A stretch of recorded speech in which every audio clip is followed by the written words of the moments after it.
Taking it back to the basics today, I'm going to give you an overview of what it means to have nice guy syndrome.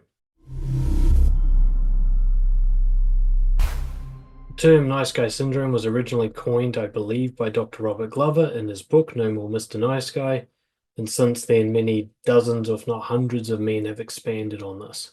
It's not an officially recognized syndrome, as in it's not in the DSM-4 or recognized by psychologists, which is one of the reasons many men struggle to find therapy that will help them with this. Simply nobody understands it deeply at a professional level. It's occasionally referred to as people-pleasing or even fawning, but these are more like umbrella symptoms, and nice guy syndrome is its own specific, unique application of this problem to men. I've been coaching nice guys since about 2013. I am myself a nice guy, and we're always in recovery. It's kind of like a drug addiction. And like a drug addiction, you can eventually become healthy and confident, but you'll always be at risk of relapse, and you have to manage this thing. So in this video, I'm going to outline the basics of nice guy syndrome, the symptoms, the different variations of it, so you can recognize it in yourself or maybe in somebody else that you're concerned about. Before I talk about the symptoms, it's important to point out that no two nice guys are identical. Just like depression or schizophrenia, everybody's got their own particular flavor of it. Some of the symptoms you won't have at all, some of them you'll have a lot, others might be hit and miss. Some of you will have a lot of symptoms, some of you will just have a few. It doesn't really matter. Nice guy syndrome is about having a core personality where these things show up consistently, whichever ones you have, and they have a detrimental effect on your life in the long term. I'm going to start with what I call universal symptoms. So these are the kind of traits that nearly every nice guy has in common with nearly every other nice guy. And then we'll move on to more common traits that have more nuance and less consistency. So the most common trait really is about control. While this is almost invisible to most nice guys who view themselves as subservient, nice guy syndrome is all about controlling other people, controlling their emotions so that you can control your own internal experience because it's attached to other people. So it means manipulating how people feel and how they see you so that they have an experience around you that you're comfortable having. They have a view of you that you want them to have, what we call impression management, so that you feel safe and comfortable and feel like you're good enough. This can take many different forms, which we're going to talk about later. Being fake and or dishonest. There is no such thing as a completely honest nice guy. All right, nice guyness always involves some form of deception. This can be outright deliberate manipulation through to just sort of hiding the truth, through to method acting where you play a role that you're supposed to play, through to kind of catering which parts of you are seen and which parts are hidden. Nice guys like to think of themselves as good people, but when you investigate, you'll find that they're also dishonest. And this is one of the greatest causes of inner conflict for them. How can you be good and dishonest? Difficulty with confrontations and boundary setting. Again, this is almost universal for all nice guys. Very few of them are able to set confident, assertive, respecting boundaries. Most of them are conflict avoidant, which means they stay away from this or try to prevent conflict from happening so that they won't have to have confrontations. And a few others are explosive. They lose control at even the slightest amount of conflict. Either way, they're not good at setting boundaries or maintaining them. Covert contracts. Nice guys have a real problem asking directly for what they want when they think that there's a risk of rejection or being judged or being an inconvenience or harmful to other people. So generally they go around expecting good things to happen. They expect to be rewarded for being nice. They expect people to be grateful for them being a good person. They expect people to treat them like they treat others and so on. And they don't actually ask or demand this directly. They just kind of hope it will happen, and they're often disappointed when it doesn't. Emotional shame. Guess you could almost say this applies to nearly all human beings, but it also is common for nice guys. So nice guys generally have a range of emotions that they think are wrong and bad. And this is really at the heart of nice guy syndrome. What they're really trying to do is keep everyone, themselves included, into the range of emotion that they're comfortable with. Usually something like being calm and relaxed, or being happy, or being satisfied. Pretty much everything outside of that is considered wrong and bad. Being angry, sad, confused, disgusted. All of these are not allowed, and the nice guy will do his best to try and fix these as if they're problems. This disconnect from emotions is one of the main reasons that nice guys struggle with intimacy. It's very hard to connect with someone when you're not allowed to feel anything. Alexithymia, the inability to identify and express emotions.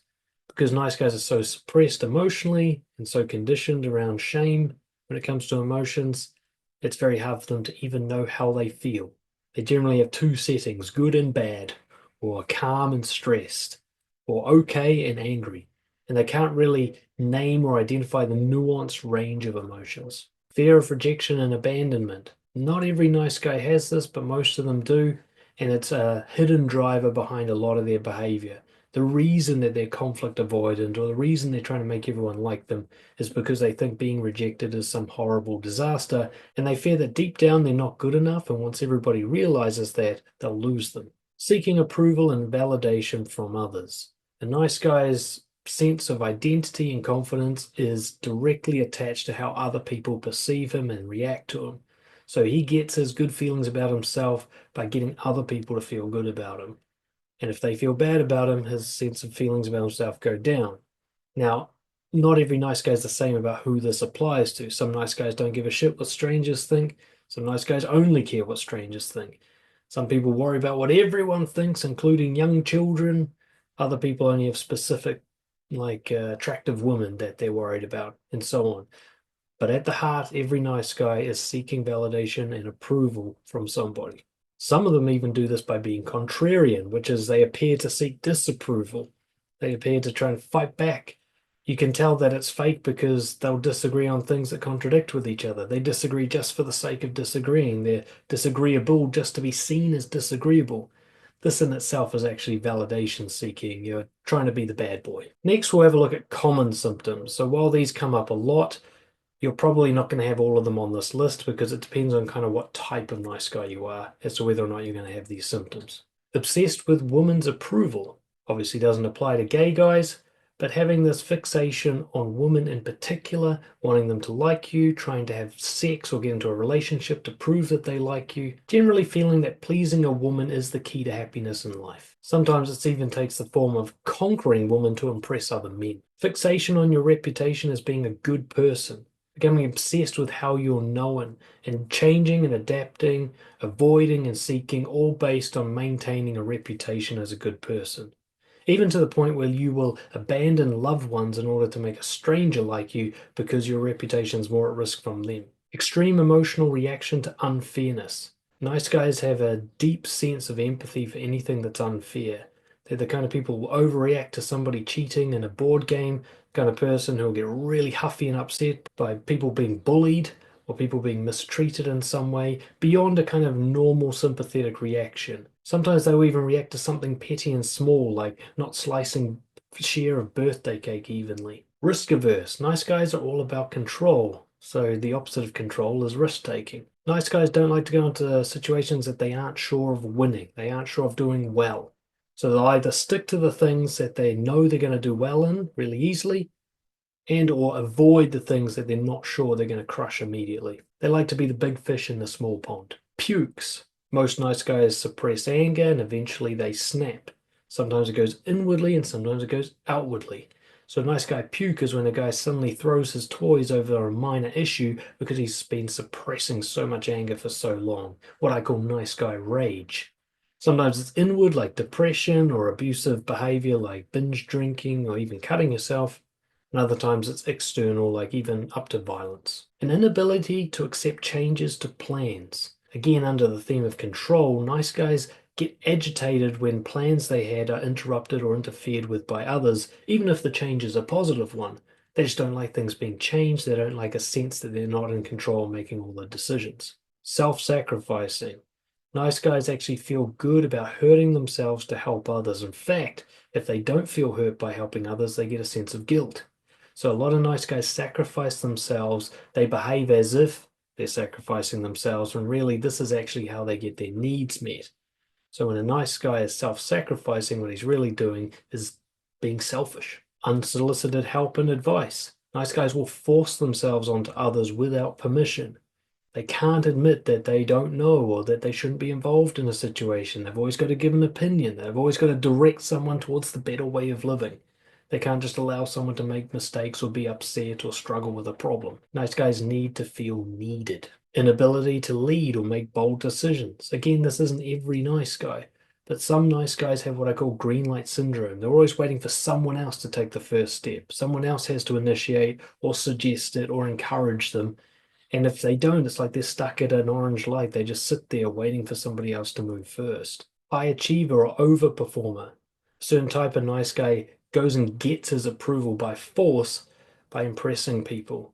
They never feel good enough. They always have imposter syndrome on top of all their other issues. So they're constantly striving to do better and better and better.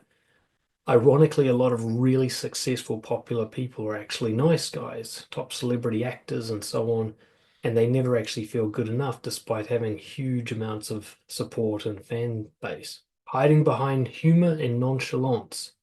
Nice guys often use joking around or pretending not to care in order to de-escalate situations and prevent tension. You'll know the type of guy like you can't ever talk about something serious without him cracking a joke, and you can't ever talk about a serious topic without him pretending like it's not a big deal. Nice guys like to hide their true feelings behind humor. This also prevents conflict. Avoidance of all forms of discomfort. Nice guys are generally seeking some sort of finish line where everything feels good all the time, and so they'll take the shortcut. They'll use alcohol and drugs and porn and games and doing what's easy over what's right and conflict avoidance. All of this is about trying to just stay comfortable all the time. Erectile dysfunction. Again, doesn't apply to all nice guys, but that performance anxiety coming from that desperate need to please the woman and be seen as a good person. Unfortunately, certain organs in the body react rather badly to that kind of anxiety, and so it's pretty common for a nice guy to have anxiety-based performance problems. So it's not a physical issue, but a mental one. Belief in a smooth, problem-free life. Nice guys are constantly solving every problem and trying to solve every emotion that comes up because deep down they believe that somehow there's a way to solve it all so that everything's good all the time. They refuse to accept that life is just hard, and this often leads to bouts of depression when they come to the realization that they can't fix it all. Fear of their partners. Again, not every nice guy, but a lot of nice guys, at least if you watch their behavior, they're very submissive and tentative and walking on eggshells around their partners. It's like they think if their partner has any emotion other than happiness, something very bad will happen. Only being kind and helpful when it's going to be noticed. Nice guys are strangely callous towards people that they can't get anything in return from. It's very rare that a nice guy will help someone anonymously or help someone on the other side of the world. They like to help someone in a way that they're going to be seen and validated for being helpful. When that opportunity is not available to them, they're suddenly very uncaring. And finally, an obsession with sex and promiscuity. So certain nice guys like to dominate women, have as much sex as possible, or at least they're seeking that out without success. Some of them, it's because they're fixated on pleasing women, and so they're repeatedly trying to recreate the experience of pleasing a woman. These are the kind of guys that become obsessed with being really good in bed. And others are trying to prove their masculinity to other men. They can't sleep with a woman without bragging about it to all their friends. They want to make sure everyone knows that they really can do well with women and that they are approved of by women. This can also lead to a side issue of retroactive jealousy. Nice guys are very likely to get upset about their woman's sexual history, especially if she enjoyed something, and especially if she enjoyed it more than she does with him. Types and variations. So since reading No More Mr. Nice Guy, it's become apparent to me that there's more than one type of nice guy, and that not all the symptoms apply to everyone all the time, but people have tendencies towards a certain cluster. And I've identified kind of 4 or 5 clusters that once you see them, it helps you identify what kind of work you need to be doing the most. First is the performer. Now, this is an extrovert who tries to make other people impressed with them. They quite literally perform, like on stage, or they're really funny, or they're really good at work. They're the athlete who gets the gold medal. These are the people that realized I can actually make people like me by putting on a strong performance, and they're naturally like comfortable being in the spotlight. Next is what I call a controller. So this is someone who tries to make people like them, not by impressing them, but by manipulating their psychology. The kind of person who uses words to make you like them. They talk you into liking them. The seducer. These are the pickup artists and the sales reps and the therapists. These are the people that learn human psychology for the purpose of learning how to make people like them. They will sacrifice all integrity just to get more approval. They'll sleep with someone they don't even like, or they'll do something they don't believe in to get a good person reputation. They often develop a bad reputation over time once the manipulation becomes more noticeable. The wallflower. This is the introvert who doesn't know how to make people like them, so goes for a different strategy of trying to avoid being disliked. So rather than trying to score points, they try to avoid losing points. Call them the wallflower because they're on the periphery of the social group. You know them, you recognize their face, but you never have any strong feelings about them because they never do anything to engender any strong feelings. They're agreeable, they're nice to be around, they don't cause a fuss, they never really stand out, so they can never really get noticed and disapproved of. They back down immediately if they're challenged, and they only ever really feel safe when they're on their own. Then there's the inner critic. This is a person who spends a lot of time inside their own head, and it's an unpleasant place to be. It's not so much that they're obsessed with seeking validation from others, more like they're obsessed with the invalidation of themselves. They're prone to negative thoughts, they're prone to being bullied and isolated, getting into conflicts because they always have paranoia and negative assumptions and hostile attributions about other people. They desperately want to be loved, but they believe it's impossible, so they don't actually put all that much effort into impressing other people. They feel like the game's already over. There's a good chance this person is on the autism or ADHD spectrum because they weren't able to figure out how to play the game. And then the last type is really a combination of all the others. So I find that quite often people are either a singular cluster more than anything else, or it depends on the situation. Over here, they're a performer, and then over here, they're an inner critic. And so it depends which context they're in as to what type they fall into. Let's look briefly at causes. In essence, nice guy syndrome is childhood trauma. It's a coping strategy to try and get by as a child when you were in a situation that made you feel unsafe. Essentially, if your social situation's unsafe, people pleasing and its many variations is generally a pretty effective strategy to get through the day without getting harmed. This can be vastly different for each nice guy. It can be complex PTSD where a person was bullied and abused and hated on by the people close to him repeatedly over time. Or it could be as simple as one bad, humiliating experience at high school that triggered off a huge response, an overcorrection, or everything in between. Here are some of the potential specific causes. Strict parenting. This is one of the ones that I had. Strict parenting creates a situation where if you want to enjoy your life, you have to be dishonest. You have to give the presentation of someone who's being good so that you can get away with bad things. It's common in firstborn nice guy personas because they're the ones that get the strictest parenting. And those, of course, from suffocating cultural backgrounds where it's very hard to have any freedom as a child. Moving schools a lot. Being unable to secure a group of friends early on that you feel safe and stable with and having to restart all the time. It's very hard to get into cliques that have already been formed when you're a child. So usually this is where the performer or the wallflower will come out. So the performer will put on a show to try and get in with the established group, and the wallflower will kind of sit in the background to try and hide the fact that they're the weird new kid. They also avoid getting too attached because their friendships are often stripped away from them with every move. So you develop an avoidant attachment style where you never really get intimate with somebody because it's too painful. Being ostracized for being different. Any nice guy that went through an experience, especially in school, where they were the odd kid out, where they were targeted and ostracized and made to be the loner, it's very likely that they developed a nice guy strategy to reduce the pain of that or to try and solve it. Emotional shame, especially around masculinity. The kind of boys who are told, boys don't cry, just man the fuck up. What do you mean you don't know? All that kind of conditioning that made them feel that the vast range of emotions are bad for a boy to have. So nice guy syndrome becomes a way of only showing the good emotions like apathy, calmness, anger, only the ones that are acceptable in masculine society. Abuse, violent or sexual. Sometimes nice guys come from a background of being severely abused and they discover that being nice is a way to reduce the abuse. That being good reduces the frequency or the severity of it. I think many wallflower types come from this background. Unpredictable and emotionally unstable parents.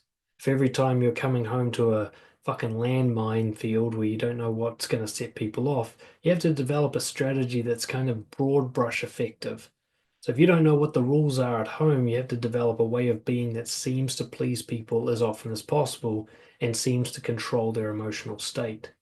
So the kind of nice guy performer type that learned how to make people feel good because they felt it was their duty to do it at home in order to feel safe will often come from this kind of background. Nasty romance experiences early on.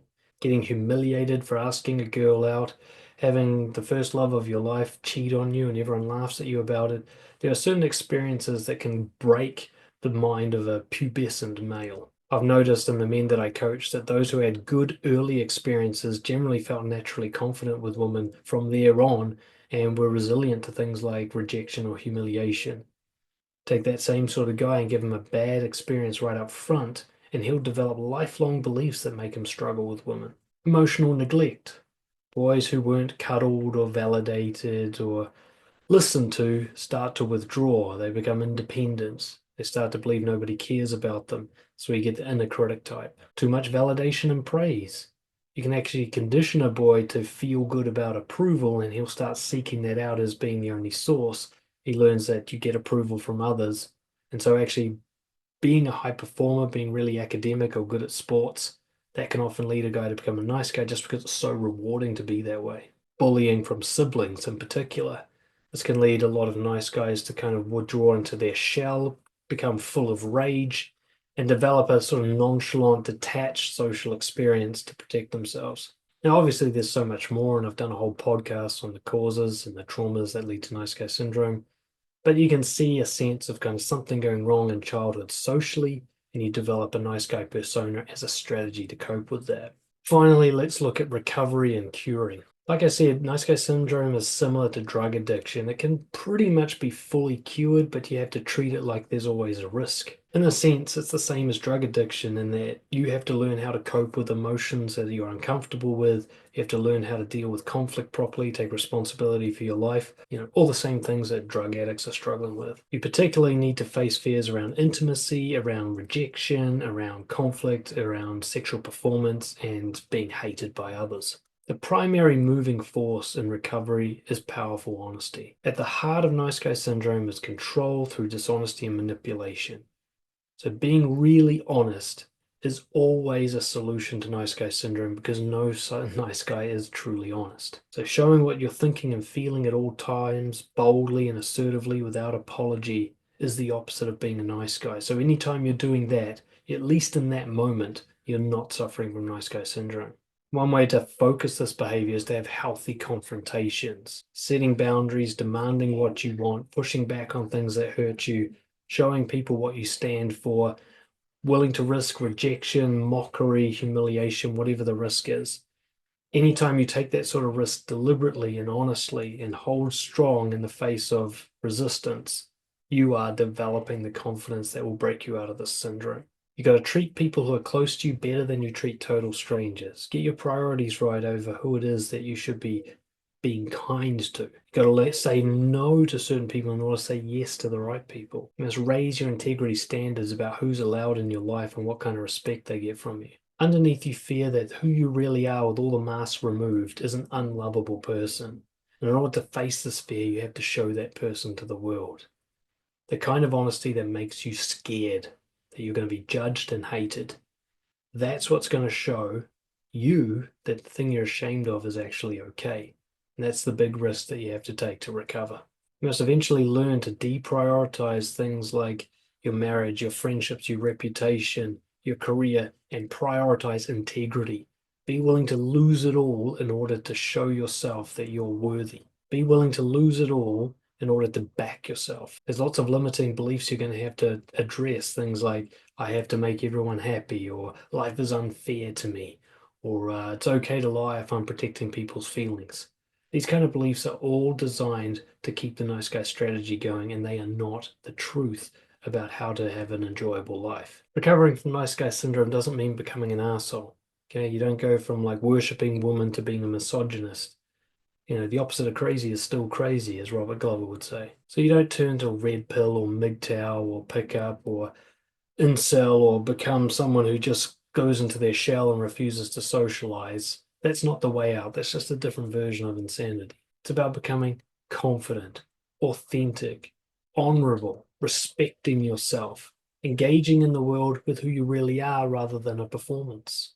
It means doing what's right rather than what's easy, facing your fears rather than trying to be comfortable all the time. Key values are honesty, courage, respect, responsibility, acceptance, compassion, curiosity, and a huge dose of assertiveness. You won't enjoy the transition phase of making these changes. You're going to go and face and cause all of the outcomes that you've been scared of your whole life. It won't be as bad as you think it's going to be, but it will still be pretty fucking hard. You will get rejected. You will probably lose some friends. You might even have to change your career because it's not right for you. There are some big things that will happen if you start behaving with more integrity. But I promise you, none of those things will make your life worse in the long run. I think you got to think about all the potential risks. Is it better or worse than being a nice guy? That decision's up to you.